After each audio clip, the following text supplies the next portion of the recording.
این تورهای فلزی سبد مانند که بدون نیازمندی به برق توسط دست بافته می شود دامهای ماهیگیری هستند و در کشورهای بیرونی به هدف شکار ماهی از این دامهای فلزی استفاده می کنند. هزینه ساخت این کارگاه که از سوی یک بازرگان در ولایت فراه ایجاد شده 1.5 میلیون دلار آمریکایی است و روزانه بیش از 700 دام تولید می کند.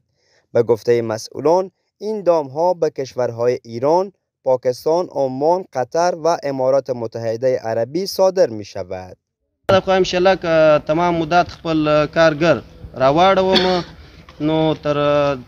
15-14 لکه ډالر باندې. موږ د فراه ولایت کې دغه خلکو د بیکاری د وجې څخه موږ د شرکت راجلب کړي چې دوی د خارج هیواد څخه خپل شرکت افغانستان ته راوړي بیا بالخصوص فراه ته چې دلته د برق زمینه نه و برابره او د دوی شرکت چې دی هغه دغه شی چې دوی جوړي بدون د برق جوړیږي. در این کارگاه 130 تن از افغانهای برگشته از کشورهای ایران و پاکستان سرگرم کار هستند. د ورځې موږ مثال 10 دانې جوړو 800 افغانۍ کېږي د یو چا سره په 300 روپۍ موږ د مخه روزمز کوي مثال اوس 800 افغانۍ د زما هره خوا پکې الحمدلله دلته تر هغه ایران چې موږ تلو په خواري باندې به غچاغي بتلو